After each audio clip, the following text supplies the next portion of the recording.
September the 1st, 1939. Germany attacks Poland.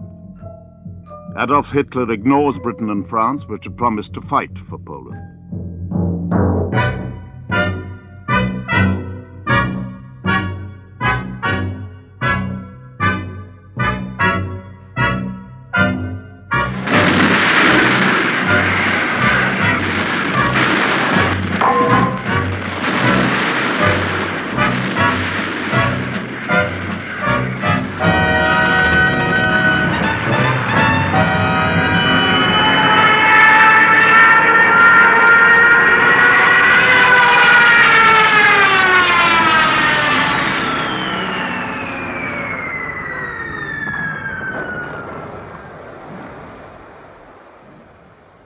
Sunday, September the 3rd.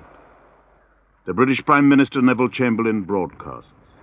This morning, the British ambassador in Berlin handed the German government a final note stating that unless we heard from them by 11 o'clock, that they were prepared at once to withdraw their troops from Poland, a state of war would exist between us.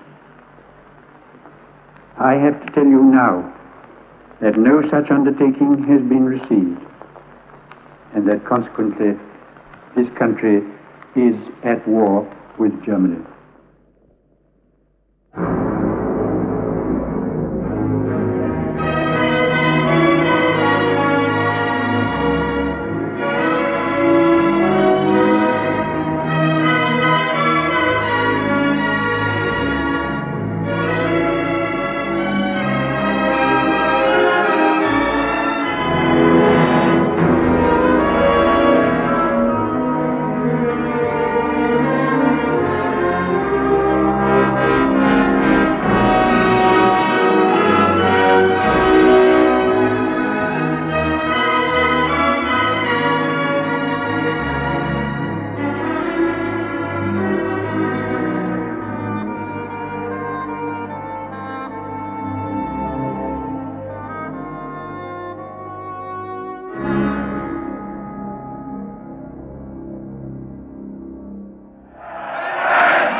Danzig, taken from Germany after the First World War, welcomed its liberators.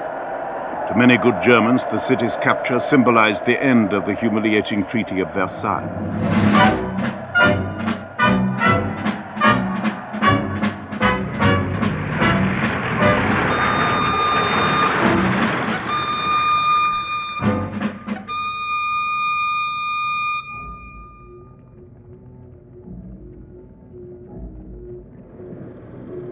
Hitler swept forward to congratulate his victorious troops.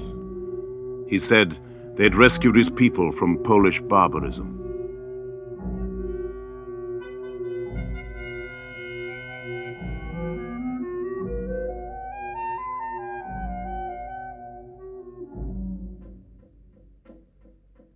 The Germans thrust into Poland from the west and north. In 2 weeks, the Polish army had virtually ceased to exist. Warsaw was one of the few places to hold out. The Russians, by agreement with Germany, seized parts of Poland they claimed as theirs by right. The two conquerors met at Brest-Litovsk. It was the scene of the Russian surrender to Germany in 1918.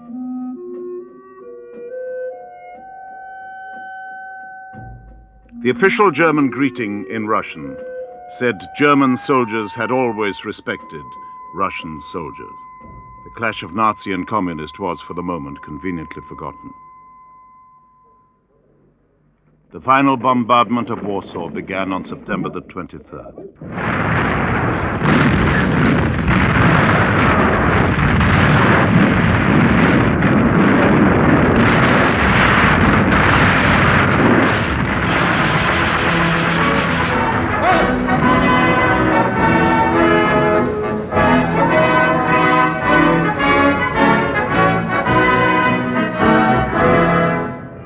For nearly 3 weeks, Warsaw Radio had defiantly played the Polish national anthem.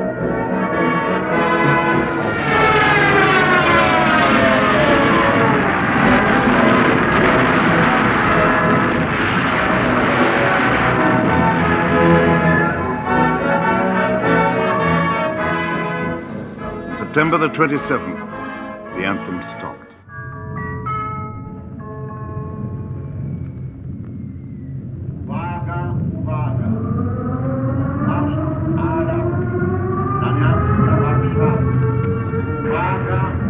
Warsaw was reduced to rubble.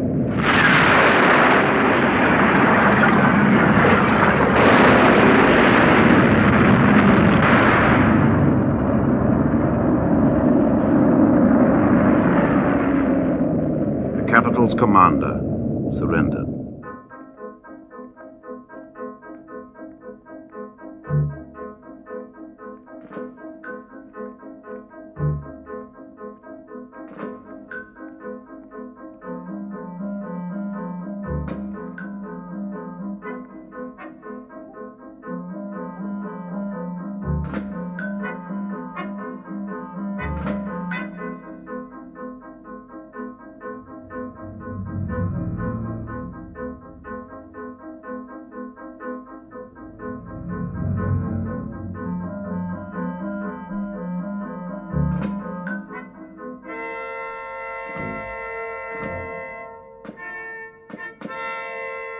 Poland, swallowed by Germany and Russia, disappeared into a new dark age. Arrests, deportations, executions began.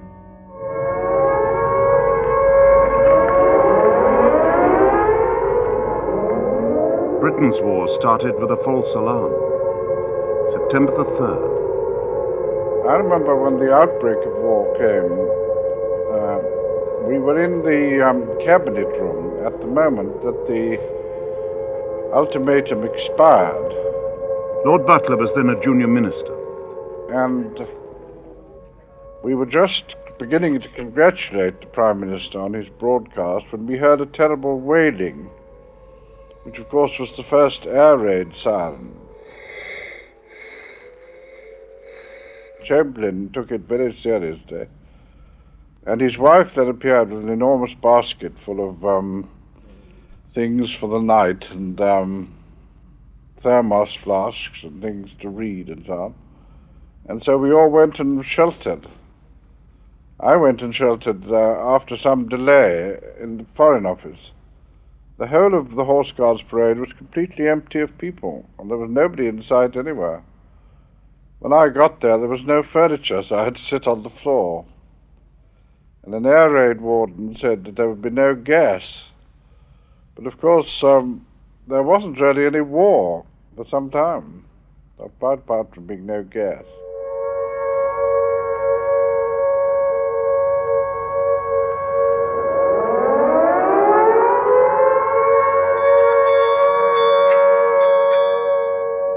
So, no war that day, or for many months. People settled down to enjoy the unexpected reprieve. It was perfect weather for a late holiday, or invading Poland.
People had braced themselves for a grimmer war. Hospitals were cleared to take air raid casualties. The experts predicted over 1 million injured in 2 months.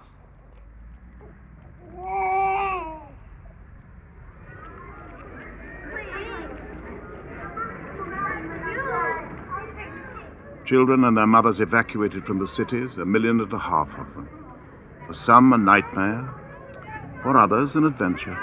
We assembled in a playground rather like this. The kids were there, and the parents. Children had the gas mask over their shoulder and labels tied to them. The women had to decide whether to keep their school children with them or whether to allow them to go out. Now, one would think that this was an easy decision. Why not keep your children with you, which is the natural thing to do?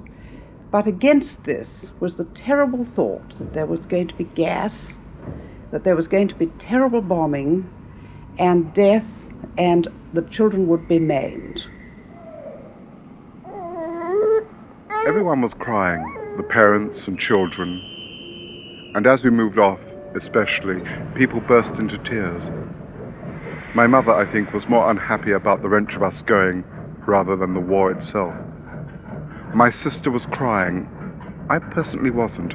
I was rather excited at the prospect of leaving this part of London.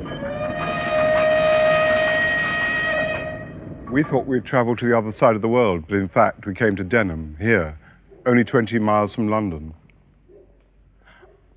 I promised my mother that I wouldn't be separated from my sister, so we went to the village hall with all the other kids. And because we wouldn't be separated, we were the last ones to find a billet. It was like being auctioned off at the time. But when we finally got a house to take us in, it was fantastic. It was a new world that opened out to us. I mean, we had toothbrushes and sheets on the bed and hot water. Imagine hot water. We just couldn't get over it, and we didn't know what eiderdowns were for. In the morning, we went blackberry picking. Then we heard the sirens. So we rushed back to our billet. The woman there reassured us and said not to worry. And we sat down to lunch, and it was the first fully laid out table I'd ever seen in my life. And war was declared, I think, that same lunchtime. She said not to worry and passed us the whole soldier sauce. But I think a number of children suffered really deeply being away from their families. They suffered a sense of rejection. They exhibited their senses of rejection and sorrow and suffering very often by strange behavior problems, by bedwetting, perhaps not eating. 31 arrived with 2 junior nurses, I think. They were pretty dirty, and 2 of them got impetigo. I had young children at the time. And I put them into a large room, and you've no idea, I had no idea that such things exist in England. They relieved themselves all over the carpet, and the place was a shamble. Stop! Up!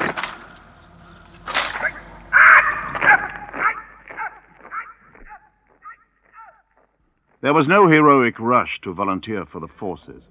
You waited your turn to be called up for processing in the military sausage machine, or rather leisurely.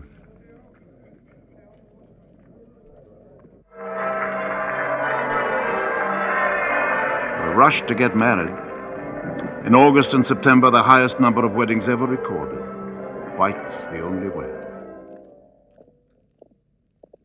White for the blackout, too, to make sure car drivers can see you in the dark.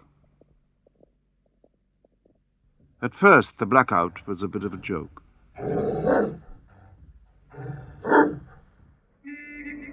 Then road casualties shot up, and the blackout wasn't funny anymore. There weren't any air raids, but thousands of people were killed or injured in accidents in the blackout.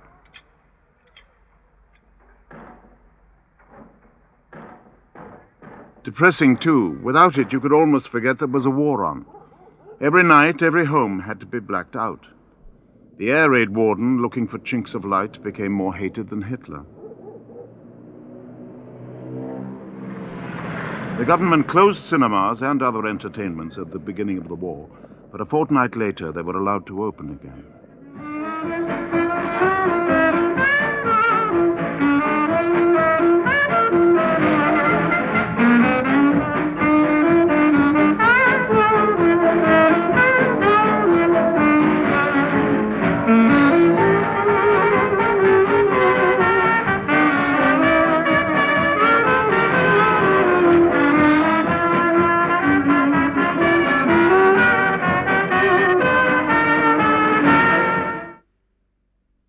spite of total war, there were nearly 1.5 million unemployed.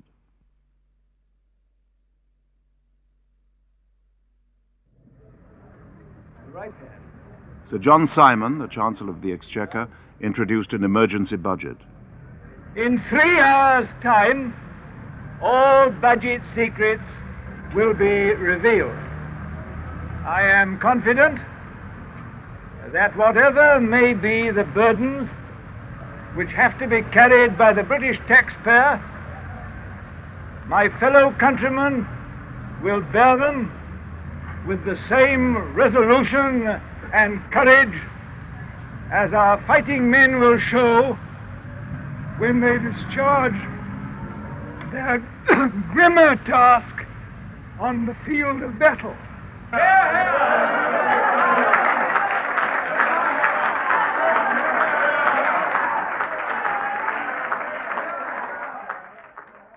The blackout budget. Income tax up to 7 and 6, a 60% tax on excess profits. In retrospect, mild enough. But a Conservative MP, Chips Channon, thought it demolished the edifice of capitalism. Another Tory, Leo Amery, wanted a tougher war. Why not bomb Germany? The Air Minister, Kingsley Wood, said no. German munition works were private property, and the Germans would retaliate. Well, the opening phase of the war was one of the most extraordinary periods through which I've ever lived, because it was a sort of period of euphoria on the part of the people of this country. For a long time, there were quite a lot of unemployed. While the Germans were manufacturing arms at full stretch, particularly in the Skoda works in Czechoslovakia, which they had by that time occupied. Now, all this time, the Germans were a beehive of activity. We were doing absolutely nothing. We'd gone to war for the defense of Poland. In the event, we did nothing to help Poland at all. We never lifted a finger. For the first 3 months of the war, the greatest number of casualties were in the blackout. And we confined our war effort to dropping leaflets on the German people, telling them that it was a bad idea to go to war and that it was a pity that they'd done it, and perhaps we might make peace. A phony war. When a German plane crashed in Scotland in November, people came from miles around to see it. And the Luftwaffe's dead were buried with full military honors.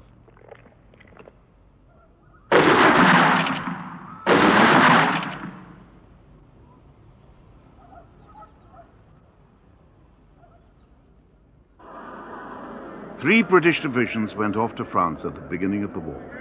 More followed. Nearly 200,000 men, said the War Minister proudly. The French had mobilized 6 million men.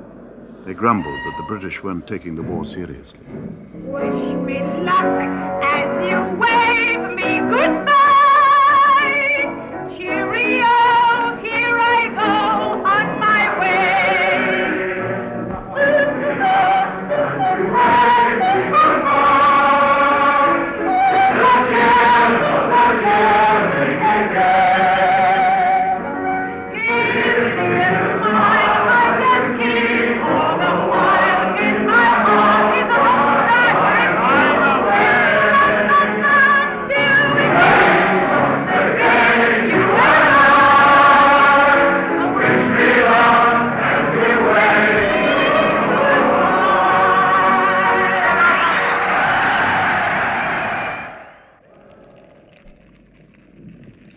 In France, training for a war that ended in 1918. The newsreel reporter tried hard to make it sound impressive. The expeditionary force, instead of being thrown into the line for immediate operations, has been able to perfect its training in conditions similar to those at home. This bayonet drill in gas masks is our reply to transparent Nazi propaganda, which seems to indicate that Germany is preparing to employ poison gas. Infantry battalions exercise with their auxiliary weapons, awaiting the moment for their use in actual warfare. The mortar platoon goes into action with a rapidity only acquired by constant practice. Steel helmets assume a fashionable appearance with the addition of camouflage. French and British generals, too, prepared for their part in the battle to come.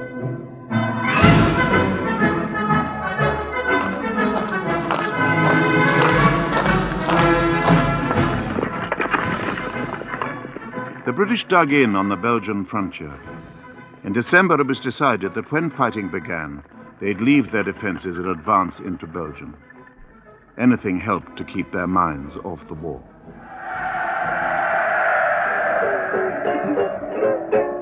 Now imagine me in the Maginot Line, sitting on a mine in the Maginot Line. Now it's turned out nice again, the army life is fine. French girls make a fuss of me, I'm not French as you can see, but I know what they mean when they say wee wee, down on the Maginot Line. Now imagine me in the Maginot Line, sitting on the mine in the Maginot Line. Now it's turned out nice again, the army life is fine. At night myself to sleep I sing, to my old tin hat I cling. I have to use it now for everything.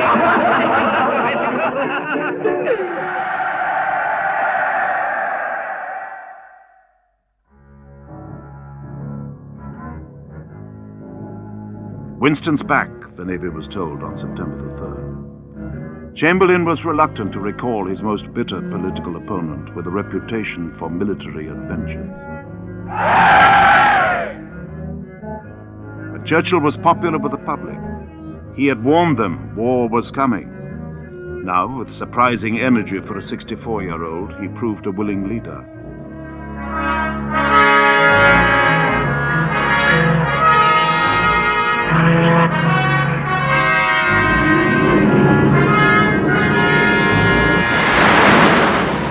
The RAF dropped leaflets, the army dug trenches, but Churchill's navy was Britain's strongest arm.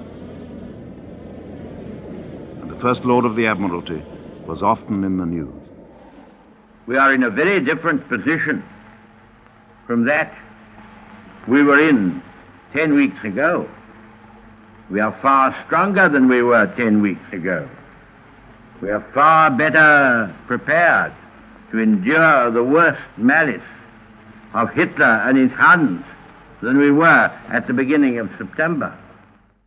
The news that a German battleship was sinking British merchantmen gave the chance to take the offensive.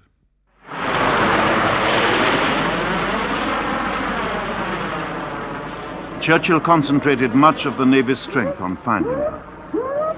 One of the hunting groups patrolled off the River Plate in South America. 3 cruisers, Exeter, Ajax, and Achilles. At dawn on December the 13th, they sighted a heavier German ship. It was the pocket battleship Admiral Graf Spee.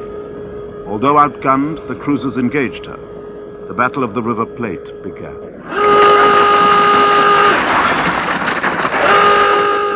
Within about 5 minutes of the alarm being sounded, Graf Spee and Exeter were shooting at each other, and the Ajax and Achilles were both shooting at the Graf Spee, concentrating their gunfire. The Exeter was quite soon hit and received early damage. Her foremast guns only fired a few rounds each before they were out of action.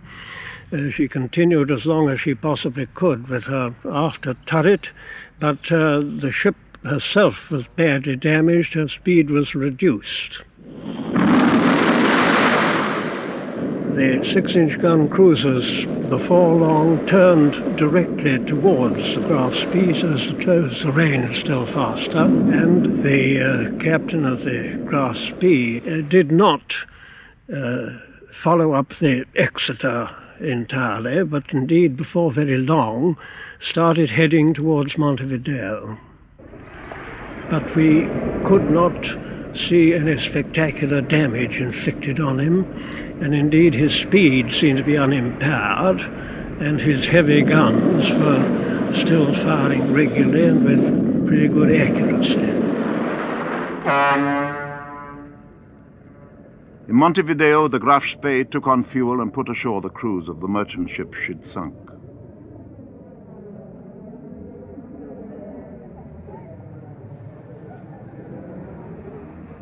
Her captain, Langsdorff, asked the Uruguayans for permission to stay, but was told he must clear the port in 72 hours.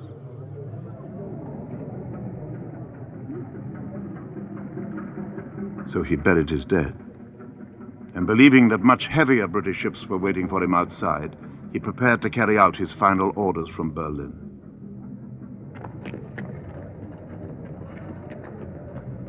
As soon as he started pulling his anchor up, we got news of it from our people ashore, and we sent off our aircraft, and in due course we got the signal from the aircraft, which was a very welcome one. Graf Spee has blown herself up.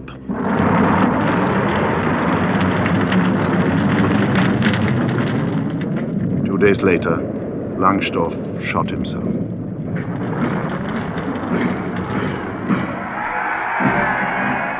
Churchill made the most of a victory won by bluff rather than gunpowder. 2 of the cruisers were brought home.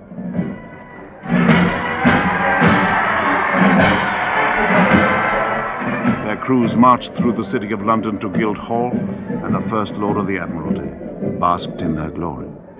The brilliant sea fight, which you executed, those who are here executed,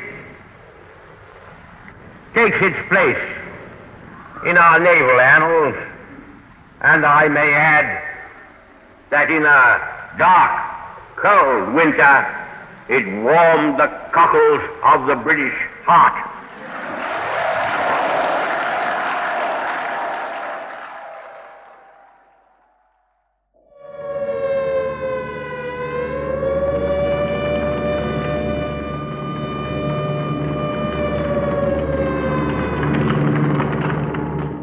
Helsinki, November the 30th, 1939.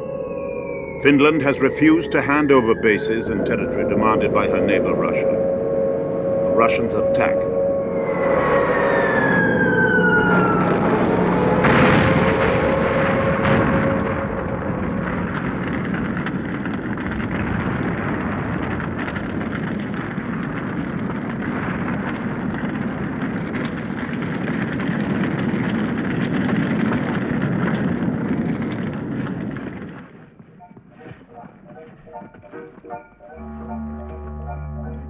The massive Russian army crossed the frontier, apparently set for the kind of easy victory the Germans had had in Poland.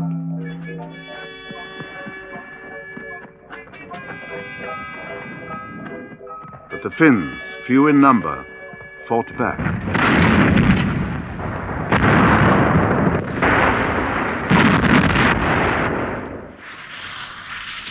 Camouflaged Finnish ski troops knew how to use their own conditions, moving round the Russian flanks, cutting their supply lines.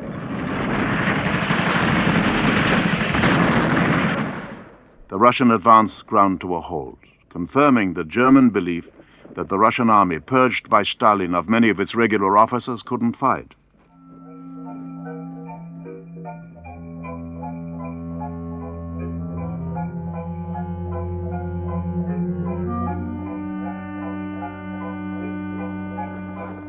Whole Russian divisions were destroyed. Those who weren't taken prisoner died in the snow. For the Russians, a humiliating, if temporary, failure.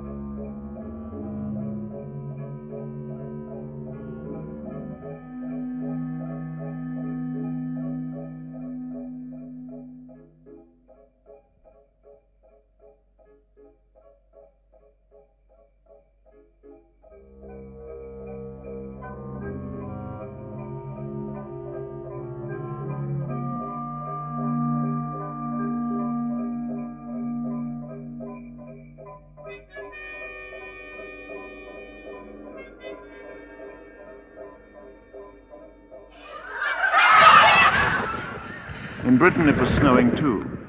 The censorship tried to hush it up, but people couldn't help noticing. To the trials of the blackout were added the worst winter for 45 years. A coal shortage, burst pipes, and food rationing. The RAF was grounded.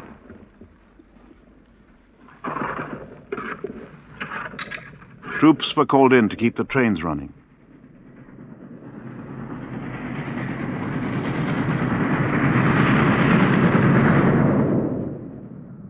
For the Navy, another victory. Taking refuge in a Norwegian fjord, the Graf Spee's supply ship Altmark was cornered by British destroyers. Ignoring Norwegian neutrality, they boarded her and after a fight released 300 British prisoners. For Hitler, the seizure of the Altmark was a setback. He hastened his plans to invade Norway.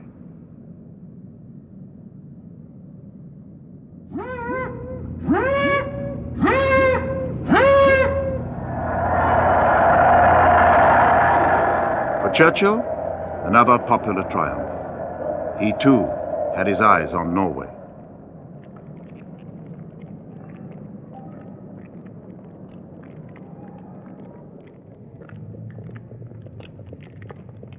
Churchill's colleagues had been discussing for months his plan for British action in Norway. But some, like the Foreign Secretary, Lord Halifax, were difficult to persuade.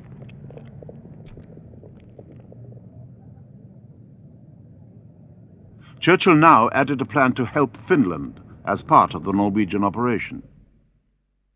He proposed to stop Germany's important supply of iron ore, which came from Sweden to the Norwegian port of Narvik. Then it was shipped to Germany through neutral Norwegian waters.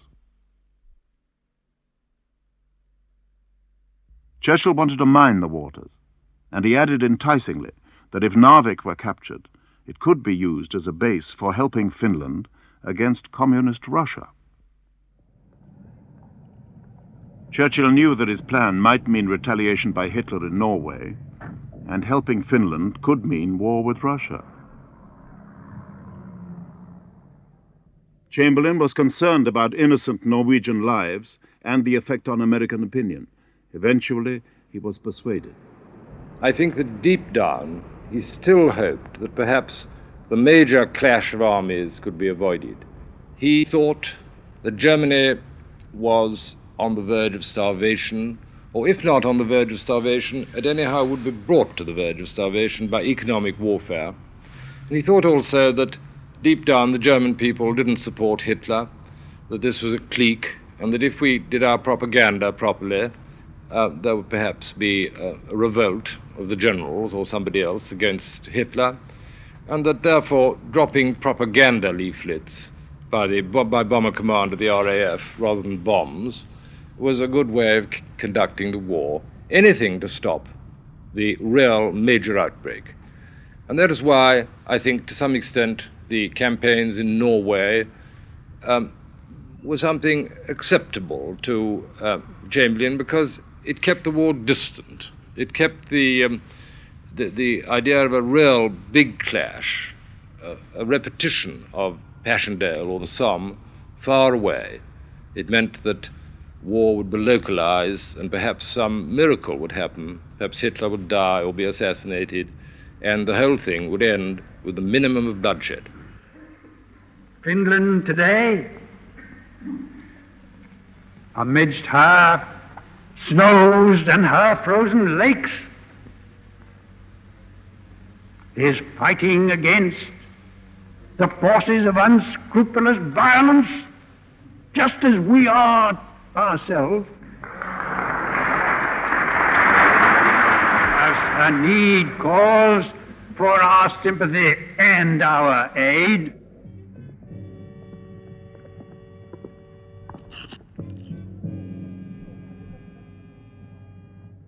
some British aid did go to Finland, but little and late.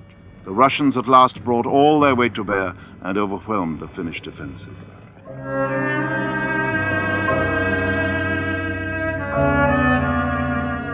The day the British steeled themselves to force a landing in Norway, Finland surrendered.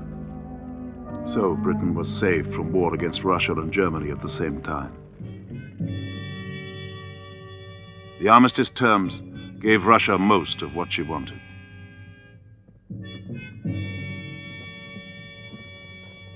Hundreds of thousands of Finns had to evacuate their homes.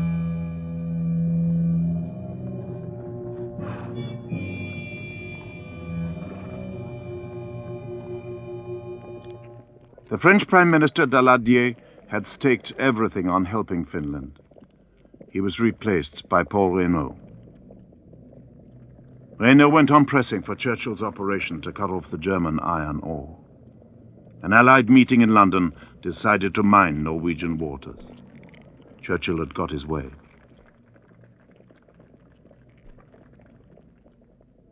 British and French troops stood ready to invade Norway. The mines were laid on April the 8th.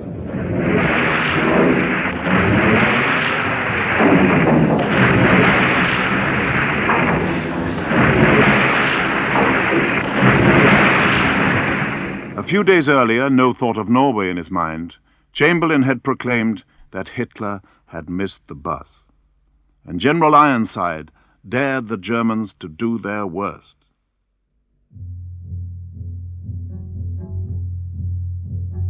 Hitler's invasion force sailed on April the 6th.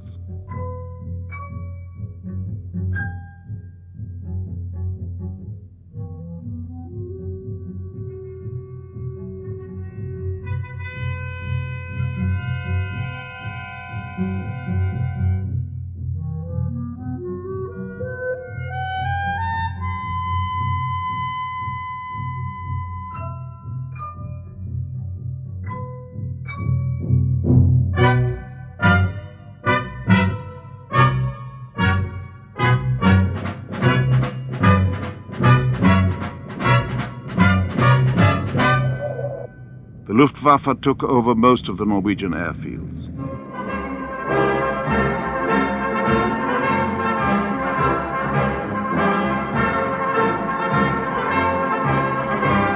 The German march into Oslo was led by a band.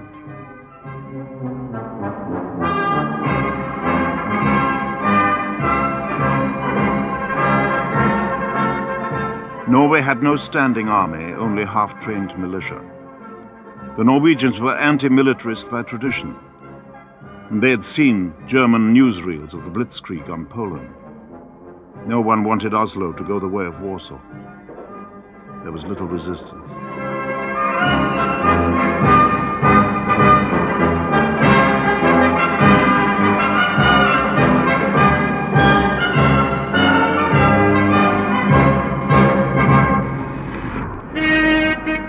The Allied operation in Norway was a muddle from the start. Troops were embarked, disembarked, embarked again, without vital equipment. A contingent of French troops sailed with the British, plentifully equipped.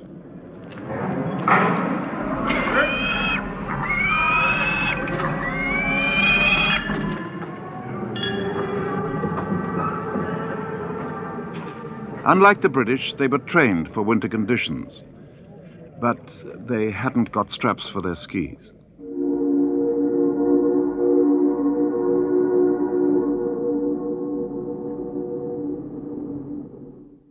Even the expedition's objectives were confused. Trondheim in central Norway was to be captured by a pincer attack from Andelsnes and Namsos. So some troops were diverted south. But Churchill's mind was still fixed on Narvik, and it was there the first battle took place.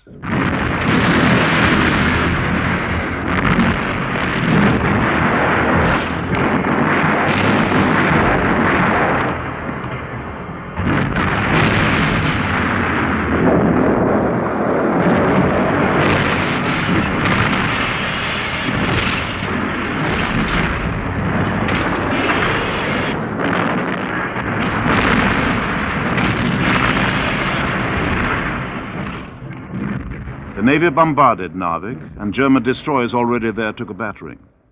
But the advantage was lost. The British Army commander didn't make a direct assault on the town.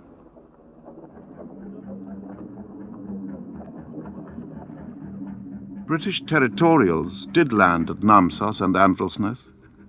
They had no skis, no proper maps of Norway, and no heavy guns. There was little they could do when they ran into the well-equipped Germans.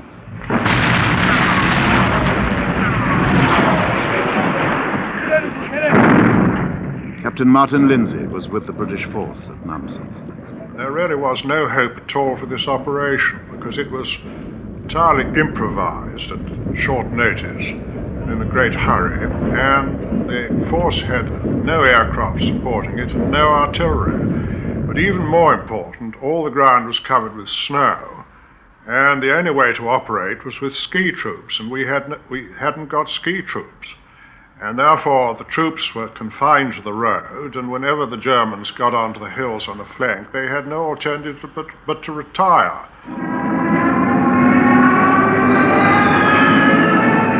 The British had come to protect the Norwegians, but they couldn't stop the Luftwaffe from blitzing the little Norwegian towns.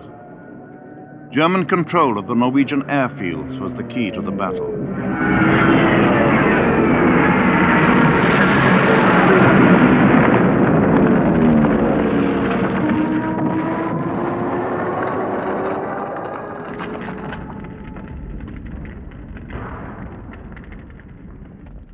The Germans advanced, capturing hundreds of British prisoners. Some of these were flown to Berlin and paraded before Hitler. Others were put in front of German newsreel cameras. You seem to be in a pretty good mood here. Obviously, you don't find Germans as bad as you expected them, do you? Oh, no, certainly not. No. I was captured at Forberg by the Germans. From there, I came to Littlehammer. And we had a supper. Consisted of brown bread, gorgonzola, wine, which the Germans gave to us, cigarettes, and hot meal each day. And we're getting on fairly decent. And I hope the war will soon be over and we'll all be going back home. Most of them did go home, ingloriously, abandoning Andelsnes and Namsos still burning.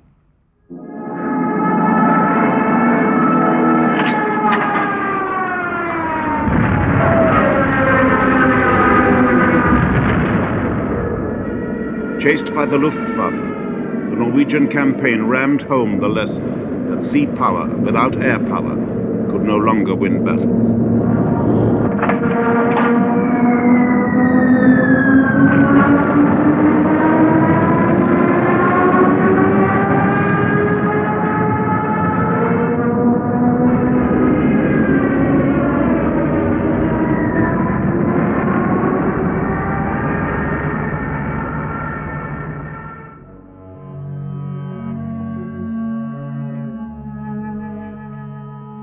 Their only battle honor the part they played in bringing down a government. For now the machinery of democracy began to work. As the troops disembarked, an angry parliament was assembling to debate the disaster. Feeling cut across party lines. Captain Lindsay, a Tory, went to the leader of the Labour opposition. Well, I was the first person from this force to reach London, and I went straight to see Mr. Attlee on the morning of the first day of the debate, and I gave him a memorandum about the appalling improvisation and deficiencies in Norway, because I was quite convinced that we should lose the war if we went on like that, which he gave to Herbert Morrison to help him open for the opposition that afternoon. The Norway debate was the only decisive debate I had ever attended during my 34 years as a member of the House of Commons, because it was the only division which definitely brought about the fall of a government. For nearly a year before that debate, there had been a piling up of bitterness and anguish in the breasts of people who wanted Britain to go all out and win the war against Hitler. And so you can imagine that the debate was a very fierce one, not only the Labour opposition, but also Conservatives. They felt that the whole conduct of the war could not be carried on under a man whom they had already assailed at the time of Munich, and whom they realized he was not really by nature a war leader.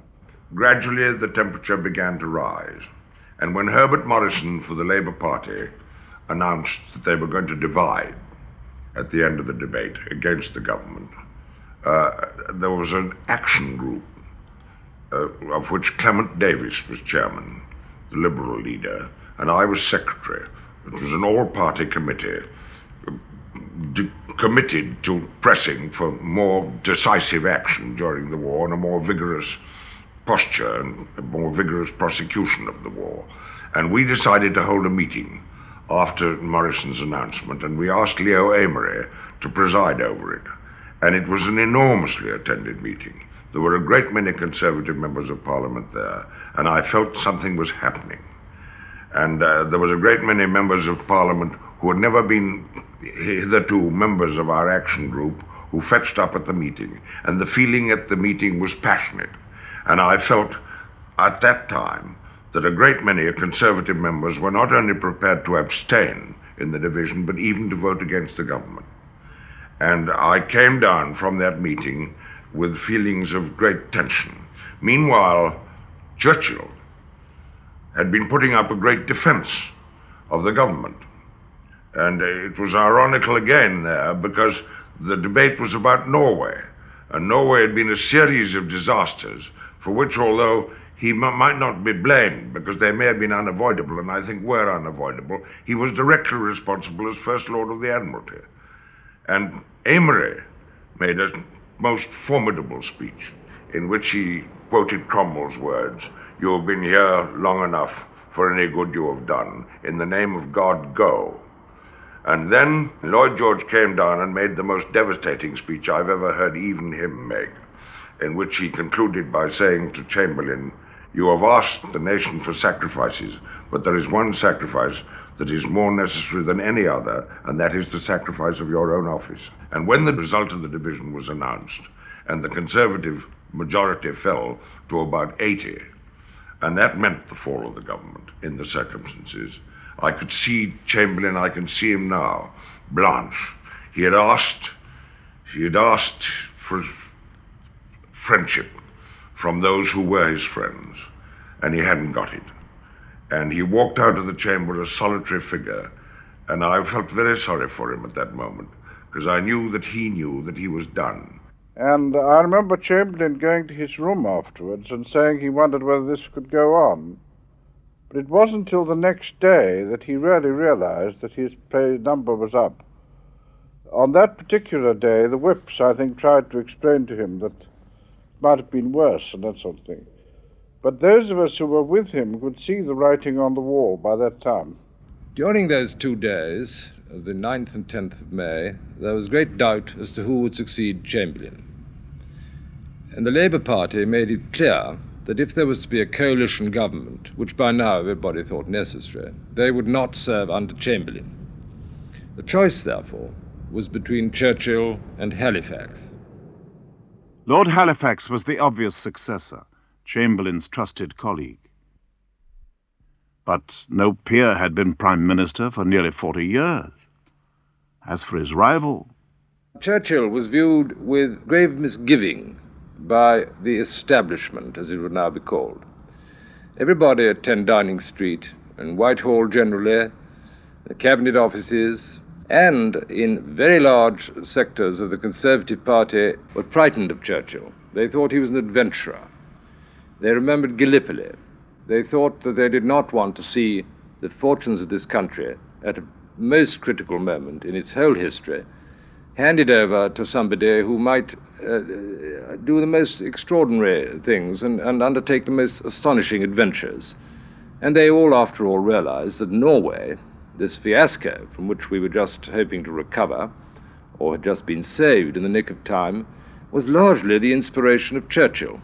It was a very fine idea, but it didn't work, just like Gallipoli. And therefore, it was with a certain amount of fear of Churchill that I think the minds of most people in the centre of government and in the centre of Whitehall turned towards Halifax. Halifax was safe. He was clever, he was a fellow of all souls, he was a man of indisputable charm and absolute integrity, and it was hoped that he would perhaps be sent for by the King. The Labour Party approached me, Hugh Dalton and Herbert Morrison, and they both talked in favour of Halifax, and they thought that Halifax ought to take over And I think their idea always was that Churchill would run the war under Halifax, an idea which didn't appeal to Halifax. I remember Churchill telling me that the critical moment came when Chamberlain asked Halifax and him to join him in the cabinet room. And the three of them were there. Halifax was sitting beside Chamberlain, who suddenly turned to Churchill and said, "Tell me, Winston, do you see any reason why in the 20th century a Prime Minister should not be in the House of Lords?" And Churchill thought that this was a trap, because if he said, "No, I see no reason at all," he thought Chamberlain would turn to Halifax and say, "In that case, if the King were to ask my advice, I could perhaps suggest you." On the other hand, it would be very difficult for him to say, "Yes, I do," because then there could be no alternative but himself. And so he turned round and stood staring over the Horse Guards parade and did not reply to the question. The decision, I think, was largely taken by Halifax, who told me he had a pain in his stomach an hour or two before the meeting and did not really want to be Prime Minister. Whereas the man who really did want to be Prime Minister, in fact he was quite determined on it, was Churchill. At dawn that morning, the Germans swept into Holland, Belgium, and Luxembourg. The war was at last coming very close home to Britain. As the Allied armies braced themselves for battle, Chamberlain went to the palace to resign and advised the king to send for Churchill. Churchill would be a gamble, and perhaps when you're at a very serious moment of your lives, a gamble is not the thing to undertake. And so it was with great despair that we all heard on the evening of the 10th of May that the king had sent for Churchill.